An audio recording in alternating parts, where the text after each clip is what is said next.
o intentan aplicar de diversas fórmulas, digamos, dar incrementos a jubilados y pensionados. Ustedes saben que jubilados, pensionados y también esto, por supuesto, que terminan derivando y que tiene sus implicancias en las demás asignaciones, obviamente, tanto asignación universal por hijo, etcétera. Bueno, el gobierno en este sentido tiene como el gobierno de Javier Milei, ¿no? Cuando llega al gobierno pisó de alguna manera la cuestión de las jubilaciones, desfinanció gran parte de eso, el sistema jubilatorio, y es lo que explica gran parte de lo que ocurre con el tema del superávit fiscal, que es algo que el gobierno de Milei lo viene celebrando y lo viene festejando constantemente, ¿no? Y en este sentido hay una propuesta por parte del gobierno, insisto con esto, hay una cuestión también ahí de que solamente se está brindando un bono constantemente como para tratar de que los jubilados no tengan que caer todavía aún más en la indigencia, ¿no? Dato, nada, para tener en cuenta nada más estos bonos que se aplican a los jubilados de la mínima. Hay una cuestión también que se están otorgando, el gobierno nacional otorga un incremento que es el equivalente a la inflación. Hay una inflación que está, digamos, en una desaceleración. Se conoció el día de ayer que la inflación de julio fue del 4% y por ende lo que se va a otorgar para el próximo, para el próximo haber del mes que viene, ese 4%. Entonces ya es retrasado, digamos, la inflación ya erosionó parte de los ingresos de los jubilados. Entonces a partir de ahora el gobierno intenta imponer su forma de poder otorgar incrementos a los jubilados. Laura Díaz Roig es abogada previsionalista, está del otro lado y me va a tratar de clarificar un poco más la cosa porque yo lo dije demasiado demasiado bruto. Laura, buen día, ¿cómo andamos? ¿Todo bien? Rubén te saluda acá de este Hola, lado. buen día. ¿Todo bien? ¿Cómo están? Muy bien. Saludos a los chicos de la radio y también a toda la audiencia que nos está escuchando. Bueno, hay que, a ver, yo traté de resumirlo lo más que pude, así no es un tema, Sí, obviamente. igual lo resumiste bastante bien. No es un tema que además, lo maneje, hay algo que para mí es importante, que cuando hablamos de jubilados, como traducir todo lo que pasa, que es bastante complejo, de la manera más sencilla posible, porque el que tiene que entender lo que está pasando es el jubilado, o sea, no un especialista en derecho previsional justamente, que bueno, se puede hablar en un término más técnico, pero la verdad que la idea es justamente esto, ¿no? Traducir lo que está pasando en términos que el común de la gente entienda, y que tiene que ver con esto, o sea, los jubilados vienen con una movilidad que hace mucho tiempo no le gana la inflación, que en realidad todas las fórmulas de movilidad que se van aplicando siempre fueron bastante complejas de entender, porque juegan distintos factores o distintos índices, entonces son como fórmulas compuestas por distintos índices y cuesta entender. Sí. Pero en fin, la realidad es que no se le viene ganando la inflación hace mucho tiempo. En aquella época de lo que se dice la movilidad en el gobierno kirchnerista, fue lo más parecido a ganarle la inflación. Y después, nuevamente, la movilidad jubilatoria quedó por debajo de la inflación. Cuando viene Macri directamente con la fórmula que aplica Pichetto, nunca se le ganó la inflación. Entonces vienen como con salarios atrasados con respecto a la inflación. Y en este momento,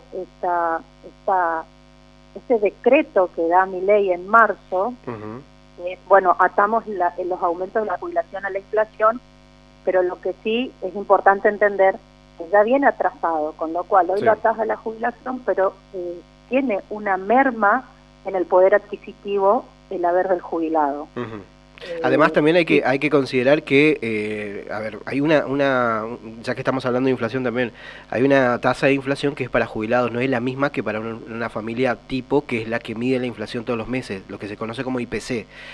Ahí se manejan de otra forma. Para jubilados incluyen otros, tanto bienes y servicios como medicamentos, o sea, es totalmente diferente. Por supuesto, el jubilado tiene una tasa muy alta de gasto en medicamentos, en farmacia, que no es el común de otro consumidor, ¿no? Entonces sí, esto que decís, al jubilado le perjudica mucho el tema el porcentaje de su sueldo que gasta en medicamentos es altísimo, le queda poco margen para consumo tanto de servicios como de alimentos y de cualquier otra digamos, rubro que implique un gasto, ¿no? Tal cual. Pero sí, es cierto. Entonces, la inflación siempre queda como por encima de los aumentos que se le viene dando a los jubilados.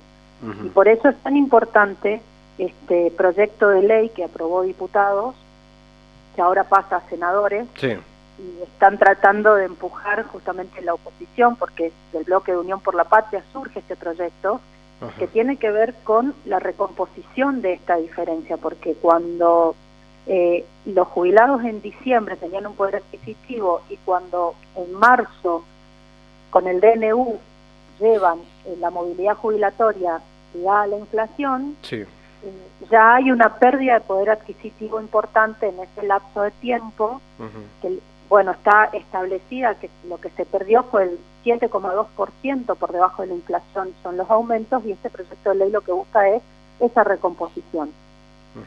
Se pretende que se le dé un 7,2%, que a su vez esto va a implicar reemplazar estos bonos, porque los bonos no forman parte del haber jubilatorio. Sí. Sabrán ustedes que lo que es la movilidad jubilatoria es un derecho adquirido, o sea, que forma parte del patrimonio del jubilado, y ese bono no forma parte de ese derecho adquirido, con lo cual se lo sacan y no se puede reclamar. Hay otra cosa que Milei también dijo en una entrevista, y me estoy acordando ahora, que dijo de que el tema de los aumentos depende mucho del equilibrio fiscal, la cuestión fiscal. Si Argentina deja de recaudar, tiene un problema en la balanza, por así decirlo, se ven en riesgo los aumentos para jubilados, y ni hablar de algún tipo de bonos.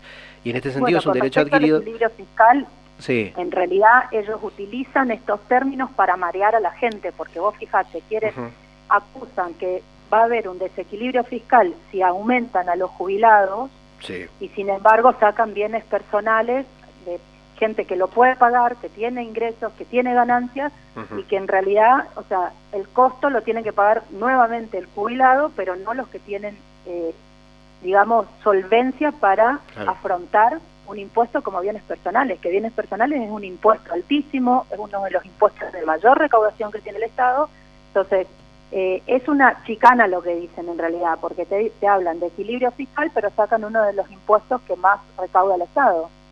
Entonces, sinceramente no creo en ese discurso, creo que lo hacen como para justificar que a los jubilados no le van a aumentar, cuando en realidad viste, el 4 puntos del PBI es lo que va a implicar el aumento que se busca con este proyecto de ley. Bien. Y el de bienes personales es 0,6, o sea, están renunciando a un 0,6 y quieren justificar un 0,4, no sé si me explico, pero sí. En realidad no me cierran los números de las cuentas que ellos hacen para justificar un desequilibrio fiscal, evitando el aumento de las jubilaciones, pero sí sacando el impuesto de bienes personales. O sea, es totalmente ficticia el fundamento que plantean para mí. Pero a ver, una cosa va, por eso ahí también se justifica el gobierno en el sentido de que, bueno, estamos haciendo, ahora con la ley de bases, se abre la posibilidad, o se abre una ventana de que pueda blanquear capitales, y en este sentido que sea mucho más atractivo, que traigan sus dólares en ese sentido, gente que, digamos, vaya a saber cómo tienen esos dólares, es también una realidad, hay de todo ahí. Entonces puedan traer esos dólares y no pagar los impuestos, y de esa forma también aportar, digamos, al crecimiento de la reserva del Banco Central, y con eso aumenta la capacidad del Tesoro, y bueno, el Tesoro que pueda financiar o sea, esa es la dinámica de una macro como la que estás haciendo vos, una lectura macro de todas las medidas que están queriendo tomar. Es muy claro que esta gente lo que quiere es buscar los dólares que no lo tienen. Necesitan dólares, entonces las medidas que van aplicando siempre van desde una mirada, ya te digo, o sea, mirar el conjunto de medidas, y todas las medidas se justifican, pues están buscando dólares. Entonces, claramente, tocando a los jubilados, no van a resolver el tema de los dólares, pero sí, sacando bienes personales a los que tienen fortuna, ahí puede que haya más dólares y van a lograr ese objetivo, que es juntar dólares. Y por supuesto que, fíjate, de la ley base, todo lo que se quería implementar, que se cambió todo a último momento, lo que quedó ya sobre lo que apuntaron fue el RIGI, que justamente fue el RIGI que les permite abrir estas ventanas de por dónde buscar más dólares. Claro. Entonces, todo el tiempo se nota como ellos están desesperados para ver dónde encuentran los dólares que no tienen, y después, bueno, chicanas todo el tiempo para argumentar las medidas que toman. Lo que no pueden ya a esta altura es ocultar las medidas que ellos pensaban que les iba a dar un resultado, no les dio el resultado que querían. Entonces están desesperados buscando los dólares que faltan. Y amenazaron también con la gente que entró por moratoria jubilatoria, la última moratoria, en la moratoria del gobierno de Alberto Fernández, ¿no? Amenazan con que esto puedan llegar a ser como una especie de asignación, o lo que en su momento fue, lo que en el gobierno de Macri fue la PUAM. ¿Pueden aquellos que por ley se creó ya, por la moratoria jubilatoria, bajarlo de categoría, por así decirlo, a un programa meramente de asistencia? Mirá, en el derecho previsional, es lo que yo te decía, es un derecho adquirido, la jubilación, y la movilidad jubilatoria forma parte también de este derecho adquirido. Sí. Y siempre la ley previsional se aplica desde el momento que se sanciona una ley para adelante, nunca podés aplicar una ley retroactivamente. Esto es Constitución, esto es nuestro sistema, régimen legal vigente en todos los sentidos. Ahora, con esta gente vos ya está recontra comprobado de que ellos, si quieren, lo hacen y después afrontan las consecuencias. Con lo cual, ¿qué te quiero decir? Legalmente es legítimo esto de que pasen un derecho adquirido que forma parte del patrimonio del jubilado, que lo pasen a un beneficio asistencial. No es legal, no es legítimo que lo hagan. Que lo pueden hacer, lo van a hacer si lo quieren hacer. ¿Y esto qué implicaría? Por supuesto, un sinnúmero de juicios, y que los jubilados encima ya están castigados porque todo lo que implica la actualización de sus haberes va perdiendo su capacidad adquisitiva, encima van a tener que afrontar juicios si esto pasa. Lo de las moratorias, claramente ellos desde el día 1 mostraron de que no están de acuerdo con las moratorias, y las moratorias no dejan de ser un reconocimiento de derechos que en la historia de en la historia argentina hay tanta informalidad en el trabajo en determinadas etapas, que la moratoria viene a compensar un poquito toda esta informalidad laboral que tenemos en la historia. Pensar que una persona, para llegar a un beneficio, tiene que tener 30 años de aporte como mínimo. Nadie puede jubilarse si no tiene 30 años de aporte. Y si vos mirás en la historia del país, en estos 30 años que hoy nos da igual a la democracia, que aún en democracia no tenemos trabajo formal de tasas muy altas. Entonces tenés un porcentaje de argentinos que han trabajado durante esos 30 años, pero en la informalidad. Entonces la moratoria viene como a compensar eso, que es un bache importante, que en realidad, por supuesto que tenía mucho más fuerza la moratoria cuando dentro de esos 30 años entraba en procesos de gobiernos de facto, o en procesos o sea, antes de la democracia me refiero, ¿no? O sea, hay gente que hace 15 años atrás, 20 años atrás, cuando empieza todo el problema de la moratoria, tenía una gran brecha de su historia laboral en procesos de la historia argentina muy duros. Hoy, estos 30 años, pensá que tiene que ser a partir de que cumplen los 18, o sea, estamos hablando de gente que si bien vivió 30 años en democracia, de los 18 para acá hablamos de gente que pisa los 50.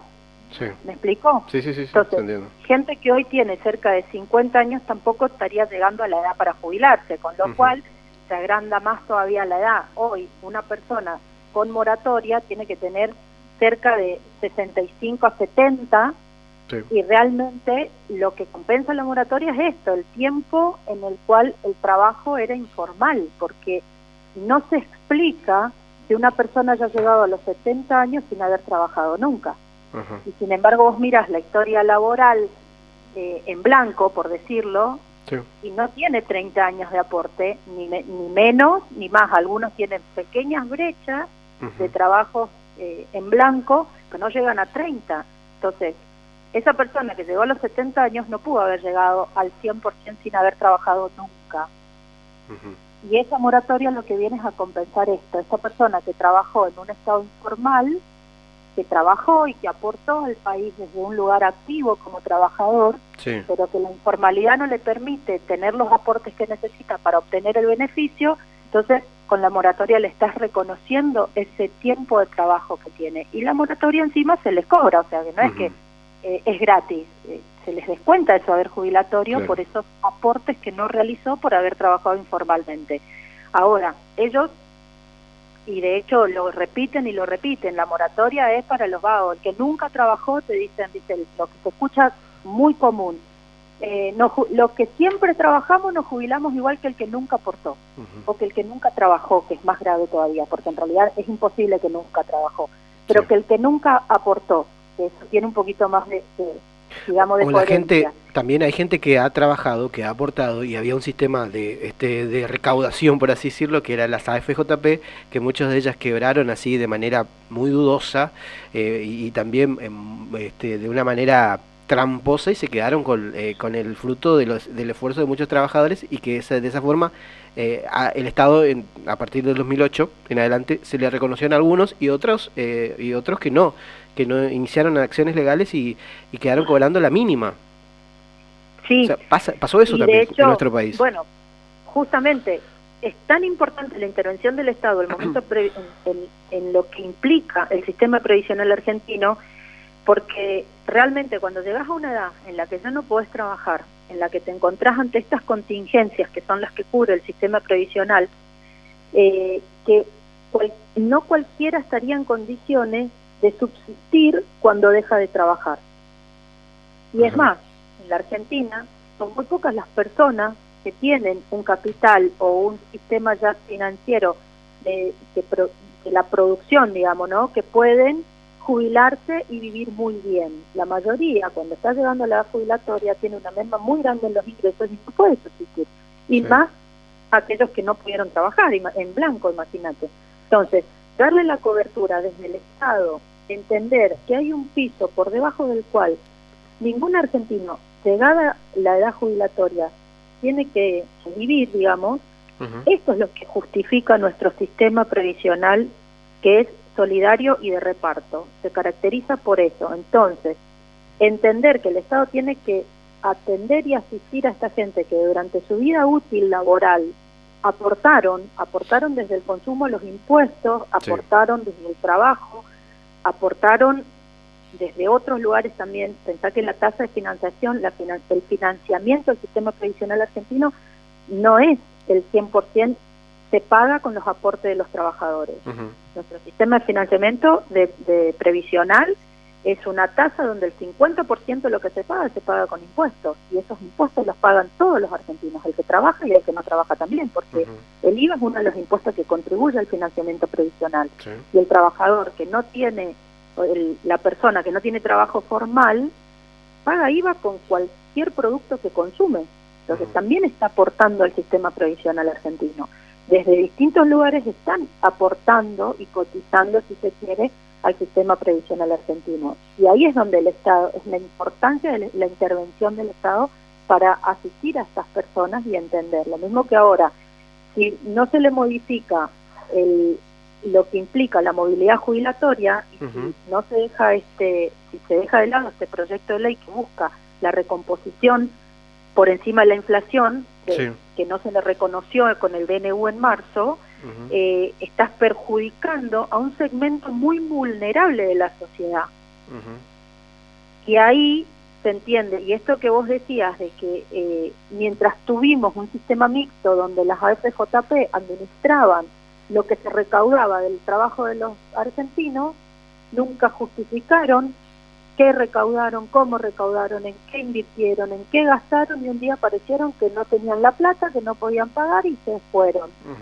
Por suerte se recupera un fondo, que es lo que permite, el Fondo de Garantía y Sustentabilidad se crea desde el aporte de la caída de las FJP, que este fondo de afectación permite solventar una parte del financiamiento del sistema previsional argentino también. Que dicho sea de paso que ese fondo es la reserva más grande que tiene el país, o sea, más que el que tiene el Banco Central, por ejemplo. El Banco Central, digamos, está prácticamente quebrado en ese sentido, pero el Fondo de Garantía y Sustentabilidad es la panacea de muchos. No sé todavía por qué el gobierno todavía no es que le da mucha... No lo está tocando, no sé de cómo.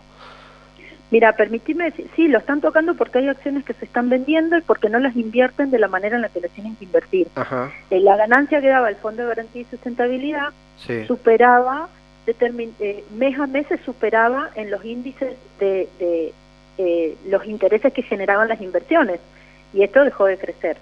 Dejó de crecer. Yo digo porque en el macrismo tomaron ese fondo también, por ejemplo, para financiar ese servicio de inteligencia, por ejemplo. El macrismo vendió las acciones del fondo. Claro, pero utilizaban también esos fondos, por ejemplo, para destinar plata a Boca Juniors, por ejemplo, en su momento, cosas que me estoy acordando ahora, para hacer caja política, en ese sentido.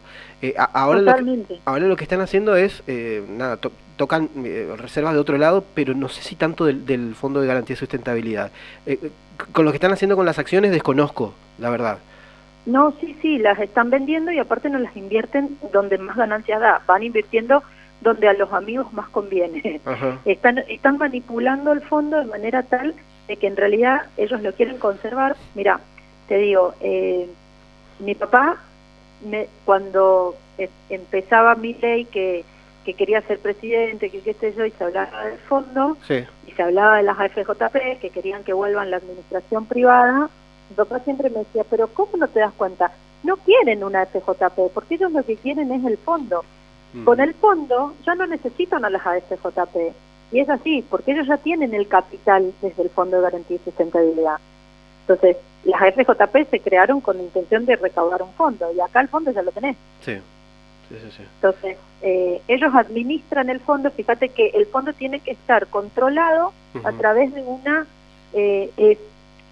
bicameral, que implica la presencia de representantes de ambas cámaras, representantes del Senado, representantes de diputados, pero también tenían representantes los jubilados y también habían representantes de los trabajadores. Era una comisión que hacía el control de las inversiones del Fondo de Garantía y Sustentabilidad. Bueno, esa comisión no está funcionando. Directamente no saben quiénes son. Quedaron representantes viejos, vencieron mandato, no renovaron mandato, no se reúnen, no los llaman, se administra el fondo a la firma del director, que nadie cuestiona nada, nadie se entera de nada, todo lo que se sabe ya como hecho consumado, con lo cual no hay un control del fondo. Y el fondo tiene una particularidad que está creado, el fondo es un fondo de afectación, entonces el fondo no es de propiedad del Estado. En su naturaleza jurídica hablo. El fondo es de propiedad de los trabajadores, de los jubilados, es de propiedad de los argentinos, porque lo que viene es como si yo te dijese vos administrar y te generás un capital que te asegura tu administración.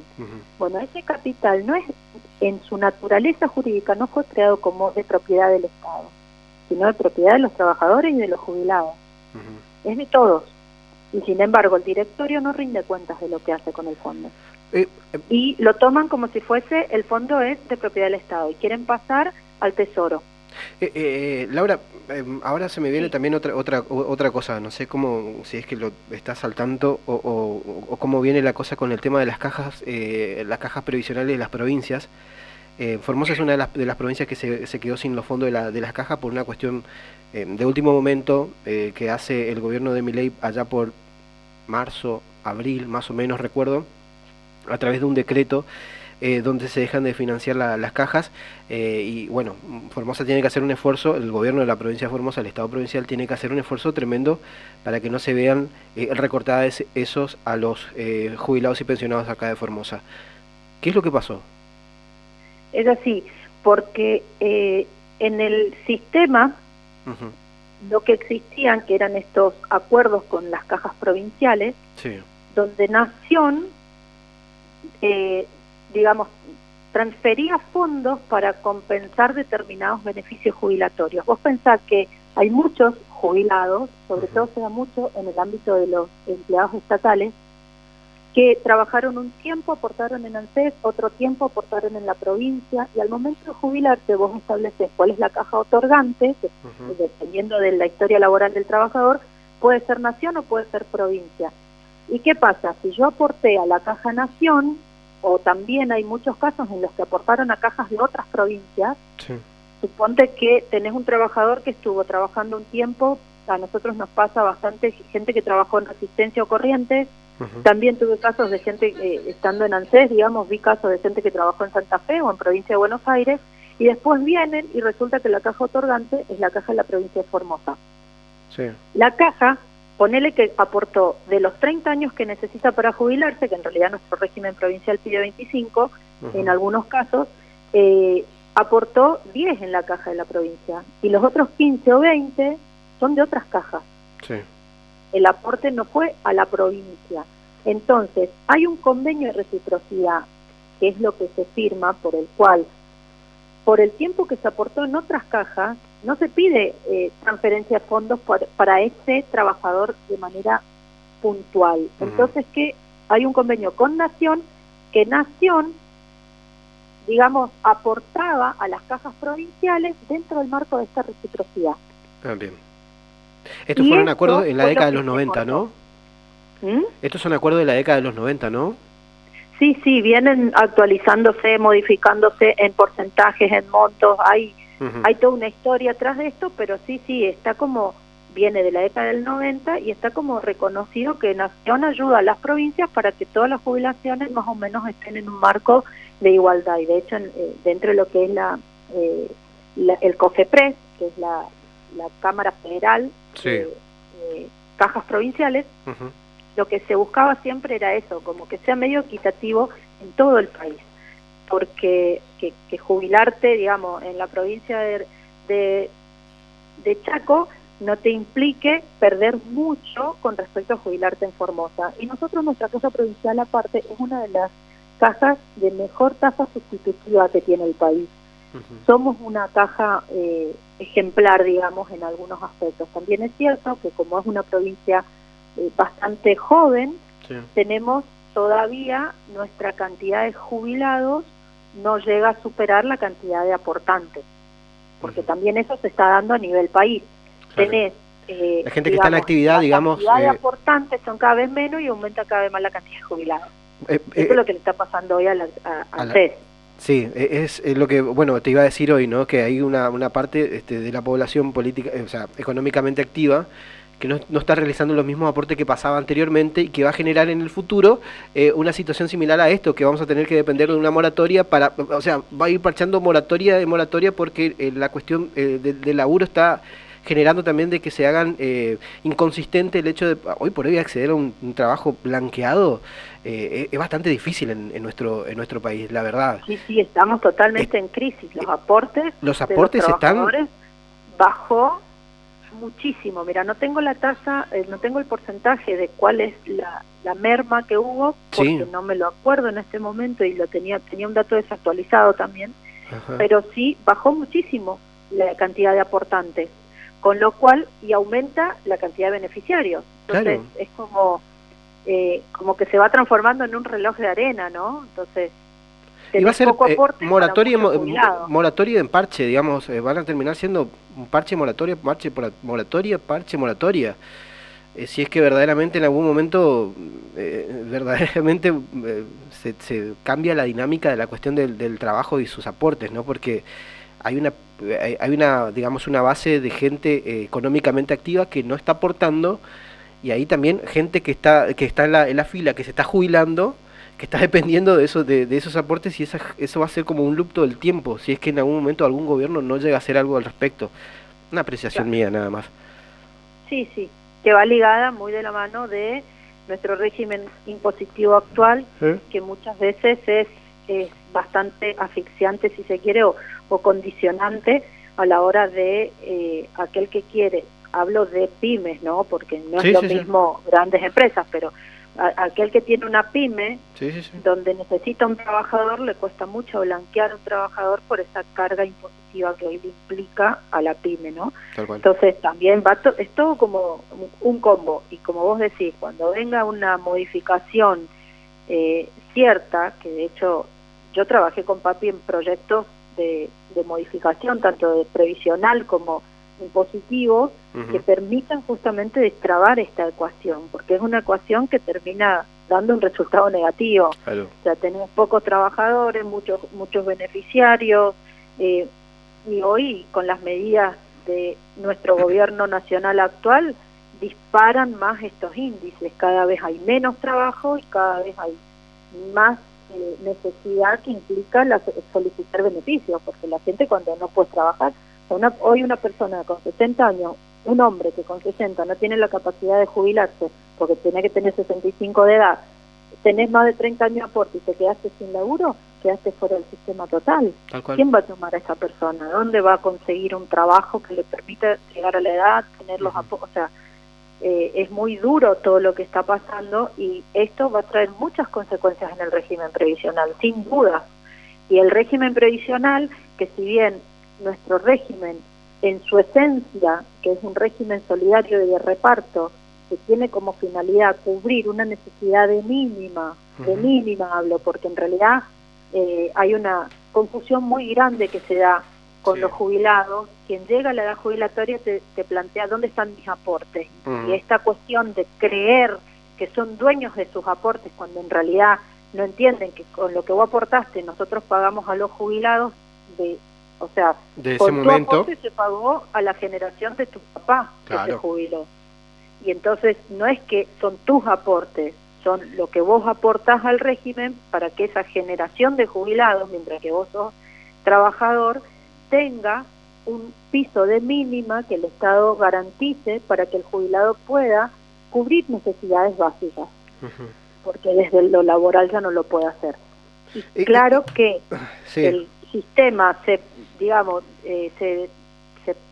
transforma en algo perverso cuando se pretende pagar jubilaciones a jueces, por ejemplo, de más de 20 millones de pesos por mes, y desequilibra totalmente la ecuación del sistema. Nosotros, o sea, si ya el juez tuvo una vida de ingresos altos importantes, donde seguramente ya tiene una casa, ya tiene un auto, es muy probable que también tenga una casa quinta o algún lugar donde o tenga un departamento que lo pueda alquilar, tiene resuelto un nivel de vida, cuando se jubila no hay justificación para que el Estado tenga que sostener su nivel de vida.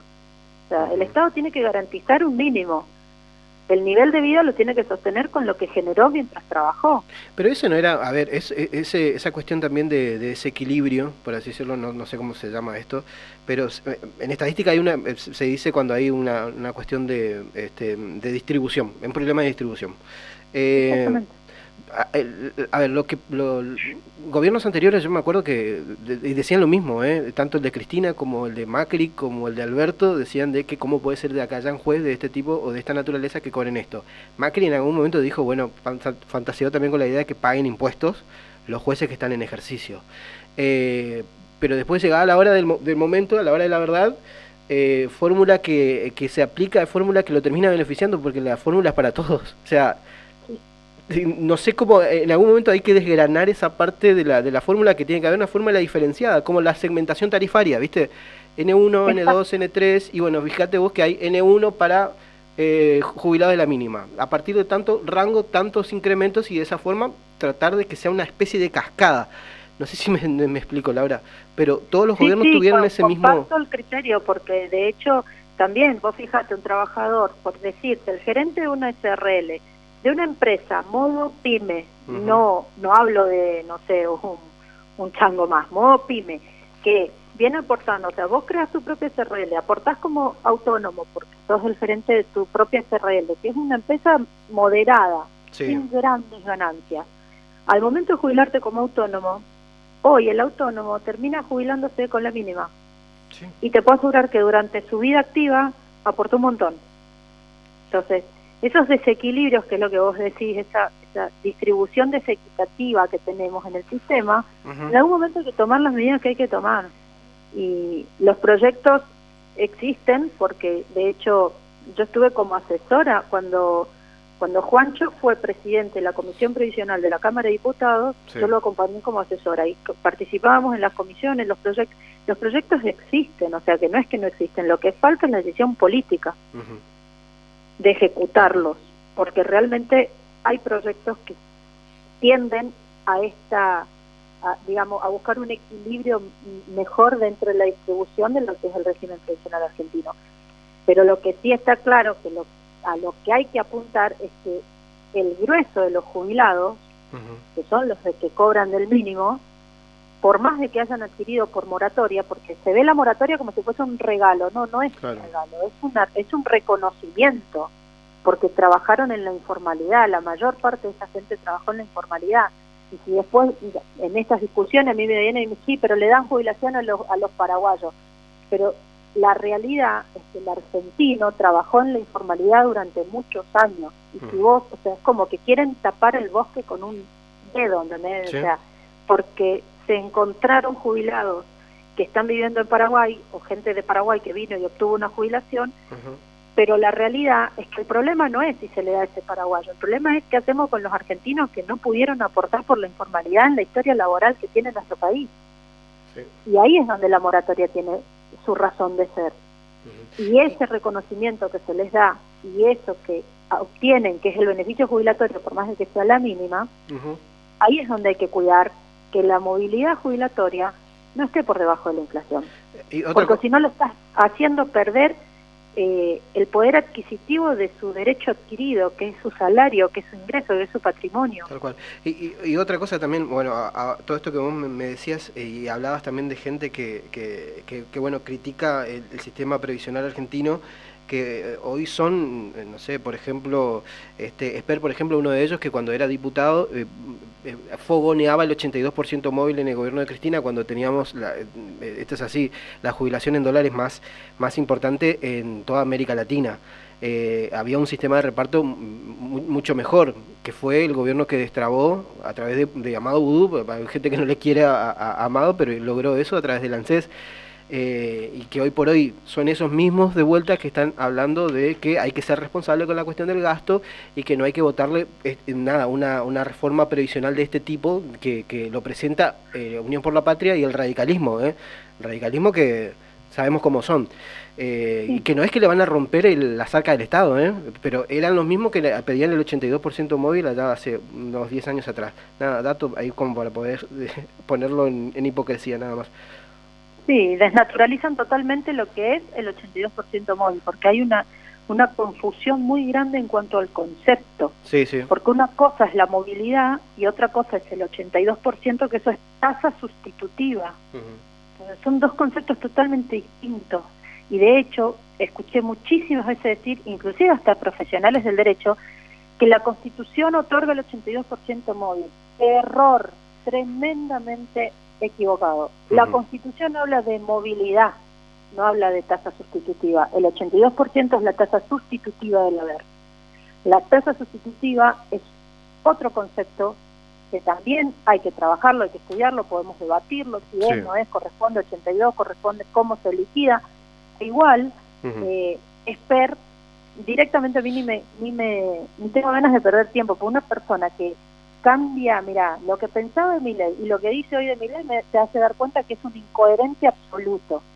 No, yo digo de Esper porque es el que me acuerdo, sí, era diputado en su momento y... Pero son esos personajes que tiran bombas para estar en el escenario político acusando a quien tienen enfrente todo el tiempo sin tener una coherencia en cuanto al planteo de fondo y conocer la materia en su totalidad, porque la verdad es que el sistema previsional argentino es un ejemplo en el mundo, que tenemos cuestiones que hay que mejorar, sin duda hay cuestiones que hay que mejorar, que las nombré algunas recién, y por supuesto que quien no quisiera que nuestros jubilados, cuando lleguen a la edad de jubilarse, tengan un beneficio que les permita vivir dignamente en los últimos años de su vida.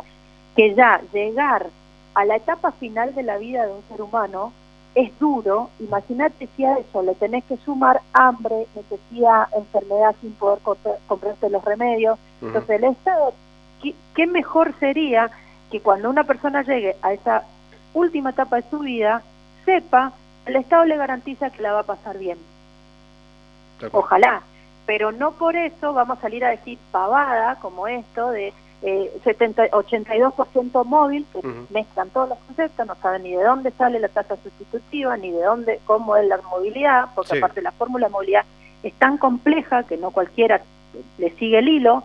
Hoy parece que la quieren simplificar porque te hablan directamente por inflación. Sí. Simplifica, saca algunos otros índices que hacen que sea más directo el aplicar la movilidad, que estoy de acuerdo, que se tiene que simplificar, porque no puede ser que el jubilado no sepa y no pueda entender un índice de movilidad jubilatoria. Va a tener que estar pendiente todo, Laura, el jubilado va a tener que estar pendiente al INDEC cuando saca, por ejemplo, un 4%, por ejemplo. Entonces va a decir, bueno, 4% para el mes que viene. Y en este sentido, el Estado no va a gastar, o sea, le va a empastar todo el tiempo, por así decirlo. Claro. No va a haber movilidad como tal, entonces no vamos a hablar de movilidad. Que este proyecto de ley que presenta diputados, a su vez, tiene como una especie de cláusula gatillo, por decirlo de alguna manera, o en realidad cuando busca el equivalente al 50% anual entre lo que aumentó más, si el índice de precio, el salario o la inflación. Entonces, si bien nosotros vamos a ir, la idea es, siguiendo la inflación, nuestro país se caracteriza justamente por inestabilidad económica, con lo cual puede que en algún momento del proceso el salario supere la inflación o el índice de precios supere la inflación. Entonces, este proyecto de ley que se está buscando que lo apruebe el Senado, también prevé un sistema de actualización cuando el salario o el índice de precios supere la inflación. Entonces, ante con una liquidación anual, si supera la inflación, también hay un aumento. Fíjate que en el gobierno de Alberto estaba ligado al precio, la movilidad jubilatoria. Sí. Si bien el salario venía ganando la inflación, en un momento la inflación ganó salario. Entonces ahí queda desactualizada la jubilación. Y por eso, ahora se da la inversa. La inflación está ganando todo el tiempo el salario. Entonces hoy, atarte a la inflación, que significa siempre estar mejor, digamos, ¿no? Claro. Pero si se da un proceso de producción, que es lo que en teoría este gobierno dice que se va a llegar al final del túnel, que no sé, el túnel tiene más kilómetros que una cosa de loco, que la muralla china, pero la realidad es que ellos dicen que al final del túnel esto va a dar productividad. Si da productividad, lo que va a crecer son los salarios. Entonces, este proyecto que está aprobado por diputados... No es que lo dicen al final del túnel, lo están diciendo ahora. Milei dijo directamente que ahora hoy los jubilados le están ganando la inflación. Sí. Lo dijo, lo dijo la semana pasada. No estoy mintiendo, lo dijo hace 2 semanas. Directamente, si alguien le cree que esto es así, es grave, ¿no? Creerle que en la jubilación le está ganando la inflación es disparate. No, pero lo dijo él, no lo estoy tomando... Sí, lo vi que lo dijo, pero ni siquiera requiere análisis. Claro, pero tal cual. La realidad cuál es, que si en algún momento la inflación se queda, que es lo que plantean ellos, y el salario crece, bueno, este proyecto de ley que se aprobó en diputados también prevé que si el salario aumenta por encima de la inflación, la jubilación tiene que seguir al salario también. El salario lo va a levantar también. De todas formas, ya Milei dijo que lo va a vetar, así que vamos a ver. Está muy bueno, pero también ya lo anticipó de antemano eso. Laura, muchísimas gracias. La verdad que te sacamos casi 1 hora de tu tiempo de hablar un tema tan largo, y que es un tema que la verdad que a mí me interesa mucho, pero no es un tema que obviamente no lo manejo tanto, pero es importante saberlo. En algún momento te comprometemos para que vengas al estudio y poder hablarlo un poquitito más largo y entendido todavía. Dale, yo la verdad que hasta tengo que confesarte que no estoy muy involucrada últimamente con los temas previsionales porque hoy estoy trabajando desde la municipalidad como coordinadora de ambiente, estamos hablando de eso. Estoy ejerciendo como abogada previsionalista en ANSES como estaba antes, pero igual son temas de los que sí, constantemente estoy atenta, alerta, y más hoy que permitíme recordar que hoy hace 1 año que falleció mi papá. Sí. Y vaya si él no estaría feliz y orgulloso de que nos den el espacio para contar todo lo que pasa en el sistema previsional argentino, que fue su gran lucha en vida, y que fue a lo que tanto él aportó, y que bueno, también me llevó a mí de la mano por este camino. Así que, innumerables veces lo he entrevistado a tu padre, y la verdad que tenía una paciencia conmigo impresionante, y muchas cosas de las que aprendí de previsional lo aprendí de él, la verdad. Y de tantos otros abogados también. Gracias, Laura. Te comprometemos entonces para que vengas algún día. Dale. Y cuando quieran, a mí me encanta. Muchas gracias. El tiempo. Hasta luego, gracias por tu tiempo. Laura Díaz Roy dialogando con nosotros, abogado previsionalista. Hay un proyecto que es presentado en conjunto por Unión por la Patria, en realidad presentado por el radicalismo, por la UCR. Habían 3 proyectos en realidad, para tenerlo en cuenta en cuanto a lo que tiene que ver con la ley de movilidad jubilatoria que presentaron los legisladores en primero que nada en diputados, que ya tuvo media sanción. El presidente fue tajante en este sentido, que cuando le preguntaron primero que nada a Adorni y al presidente Milei también, dijo que es fue en el momento en el que dijo estos son degenerados fiscales, etcétera, etcétera, y empezó a derrapar nuevamente el presidente. En su momento, bueno, él había dicho que lo iba a